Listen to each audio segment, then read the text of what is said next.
I'm sipping wine in a robe.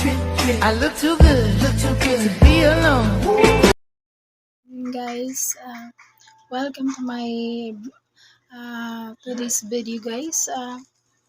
May kwento ako sa inyo, guys, about my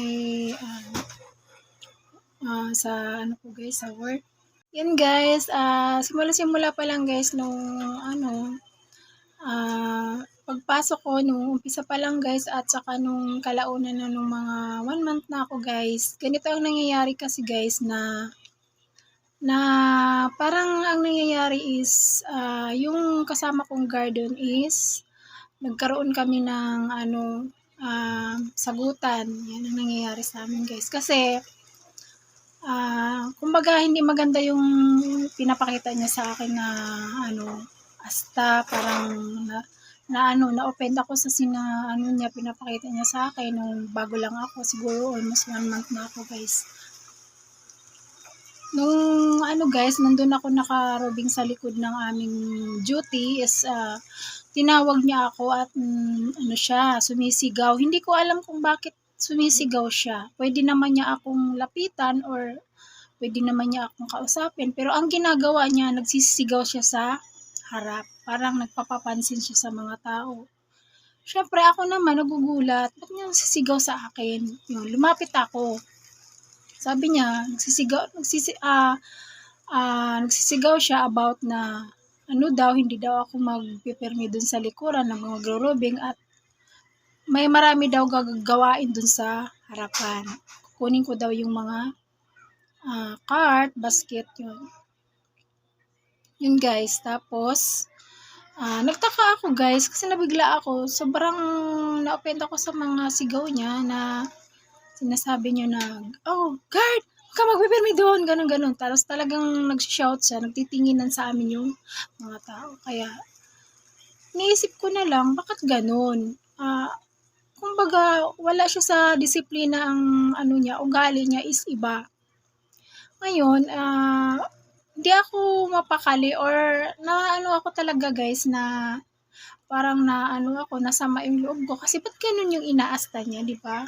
As a guard kasi, guys, nasa sa 11GO kasi na na policy na salute your companions as a guard, ganun. Yung kumbaga saan yun, magtutulungan kayo or hindi kayo magsisigawan or gagalang kayo sa isa't isa. Pero ang inaasta niya kasi is nagsisigaw siya. So, ang ginawa ko, guys, is pumunta ako sa office, kino-complain ko siya. Yan. Kasi sabi ko sa office na, bakit ganun? Sisigawan ako ng mga napapahiya ako sa mga tao.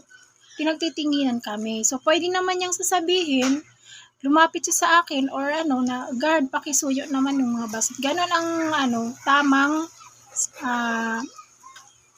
utos or as a companions na kasamahan ko siya sa isang trabaho na dapat ganun yung niya, hindi yung sisigawan niya ako. So, ang ginawa naman sa opisina, pinatawag kaming dalawa at naghaharap kami. So, ang nangyari, sabi ng sa office na manghingi daw siya sa akin ng sorry. Parang hindi pa niya matatanggap, guys, na mas nauna siya sa akin, siya yung katiwala doon as a OIC guard na kumbaga, siya yung manghingi sa akin ng sorry kasi siya talaga ang may kasalanan. So, nanghingi siya sa akin sorry. Parang labag sa loob niya yung pagsusorry niya na parang napipilitan lang siya. Kasi kailangan niya mag-sorry dahil kasalanan niya. So, nag-sorry na siya. Sabi ko, okay lang yun, sige. Wag mo nang ulitin. Yun. Parang nakapag-usap kami na nahingi siya ng sorry, ganun. So, di okay na yon. Medyo na ako ng maluwag sa dibdib ko na, sige, nanghingi na siya ng sorry sa akin na wag niya nang ulitin. Sa isip-isip ko naman is ako kasi, kumbaga, nakapag-usap na naman kami ng maganda. So, other day, guys, umabot pa ng mga siguro 2 months, 3 months. So, ang ginagawa ko, yung inuutos niya, sinusunod ko yan. So, kalaunan, guys, is parang ang init na ng dugo niya sa akin is parang di na niya ako iniimik. Kahit mag-good morning ako sa kanya, ganun-ganun, hindi na niya talaga ako inimik. So, ang parang sama ng ano niya, parang hindi ko, parang hindi ko siya, ba't ganun yung inaasta niya. So, ang iniisip ko na lang na, baka ganun talaga ang ugali niya. Kasi sabi ng mga kasama namin is, ganyan talaga daw ang ugali niya. So guys, pinapabayaanan ko na lang siya kahit ganun-ganun kasi ang katwiran ko hindi naman siya nagpapasweldo sa akin at kasama ko lang naman siya. So hinahayaan ko na lang siya kasi baka kako is talagang ganyan ang ugali niya. So in the other day, dumating yung araw na nagbabalihan naman kami guys. Siguro mga October, kasi ang araw ng bali namin is 10 and 25. So siguro mga 10 yun. Tapos, antay ako ng antay kasi siguro mga hapon na, wala pa yung bali namin. Mga magpa-5 na, magsasara na yung office. Nagtataka ako kasi tanghali pa lang, binibigay na yung bali. So, di ako mapakali. Sabi ko sa taga-opisina, Sir, paki naman ng namin. Pero ang alam ko talaga guys, binibigay na ng yun, kay OIC, kasi hapon na siya, mag-aalas 5 na. Tinatanong ko naman siya at the time kung nandyan na yung bali namin, hindi naman talaga siya umiimik. So, ang ginawa ko, pumunta ako kay Sir at sabi ko, pakipalo up naman yung bali namin sa office kasi doon naman siya nakadestino sa office. So, pinapalo up niya yung bali namin, yung bali na halagang 1.5. Tapos, nung nagtanong siya sa office kay Ma'am Shay, sabi naman niya is, naaprubahan na daw at naibigay na daw sa aming OIC. So, ang nangyayari, sabi ko kako, nasa kanya pala ang pera. Hindi man lang siya nag-imik or tinatanong ko siya na kung nandyan na ba yung bali. Hindi siya umiimik, para lang wala siyang naririnig na parang galit siya sa akin. Para talagang hindi niya matanggap yung pagsusori niya sa akin sa office na siya pa tong naghingi ng sorry na parang feeling ko na lang is talagang siya, nagmamalaki or hindi ko na lang inaano. So, ang maya-maya, nung narinig siguro ng kasama namin na bagger na magtanong ako about the bali. Sumigaw naman tong aking kasamang bagger, ay, Lady Guard, nandito na sa akin yung bali. Binigay pala dun sa kasama namin. So, ang nangyayari, galing sa OIC guard namin, binigay niya dun sa kasamahan naming bagger para lang talagang hindi niya maibigay sa akin at sa iba ko pa kukunin. O, di ba? Talagang may talaga siya ugali. Pero hinahayaan ko lang, trabaho ako ng trabaho. Tapos nung pagpasok ko naman other day, nagulat na lang ako. Sabi sa akin ng mga kasama ko is papalitan na daw ako ng guard daw na lalaki at hindi daw ako makakapagbuhat. Sabi ko kako is, bakit ganon? Babae ako syempre hindi talaga ako makakapagbuhat. Ang magbubuhat talaga is lalaki. Yun pala guys is, nakikita ko na lagi niyang kausap yung mismong may-ari namin. Nagsipsip pala siya na gusto niya akong ipatanggal sa trabaho. Kumbaga gusto niya akong papalitan. Kasi kumbaga sa hindi niya talaga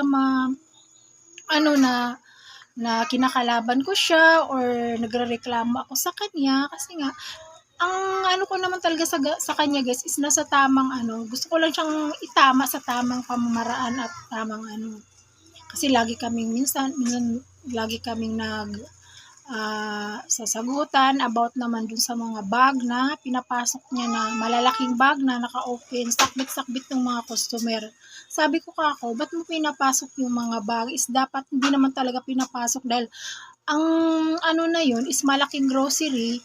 Yung mga shoplifter ay maaring makakapag-shop sila dahil ang mga bag nila is naka-open sa tagiliran. So, ang dapat na gagawin is nakaiwan lang dapat yan sa package counter, yung lahat ng bagahe doon. Pero hindi niya pinapaiwan guys. Kaya minsan, kinakausap ko siya ng ganun. Hindi lang talaga siya umiimik. Para lagi kaming nagkakasalungat sa gusto naming mangyari kasi yung gusto niya ipapasok niya yung mga bag na ganun. So ang gusto ko naman ay hindi.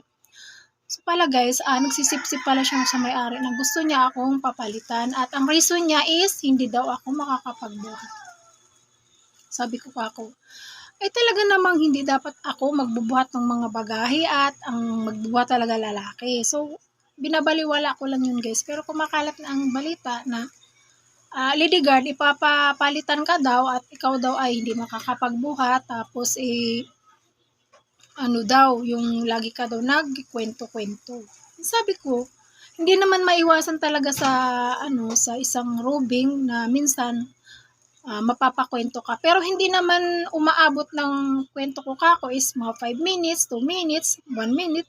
Second lang ang kasi alam ko naman ang trabaho ko. Pero talaga, guys, nung other day talaga na talagang yung palang balita-balita na yun is totoo. Napapalitan daw ako ng lalaki. Kasi daw, ang reason is, lagi daw akong, hindi daw ako makakapagbuhat. Tapos, ang reason is, yung trabaho ko daw, hindi ko daw minsan, kasi napagkwentuhan ako. Sabi ko, hindi naman talaga, yan. Kasi minsan may nagtatanong din sa akin, mga dicer, mga sa likod na ganito, ganon. Siyempre, hindi mo maiwasan na, mapa-istorya, ganon. Pero, hindi naman as in Lady Guard na, ganon na mahabang kwento. Dahil alam ko naman talagang trabaho ko is bawal. Pero guys, talaga, wala na akong magagawa kasi, yung palang guard namin, yun, baga nagsisip-sip talaga siya sa may-ari na gusto niya akong papalitan. So, siguro, mapalapit sila sa isa't isa dahil matagal na yung guard na doon. So, talagang nanalo siya sa akin. Talagang pinapalitan niya ako. So, nung nag-day off ako guys, nagulat na lang ako na hindi na daw ako makakapasok kinabukasan at may kapalit na daw ako, lalaki. Yun guys, so ganun talaga ang buhay sa trabaho pala guys na may kontrabida, may ganun-ganun, mga kasama natin. So, hindi talaga yan maiwasan guys kahit saan.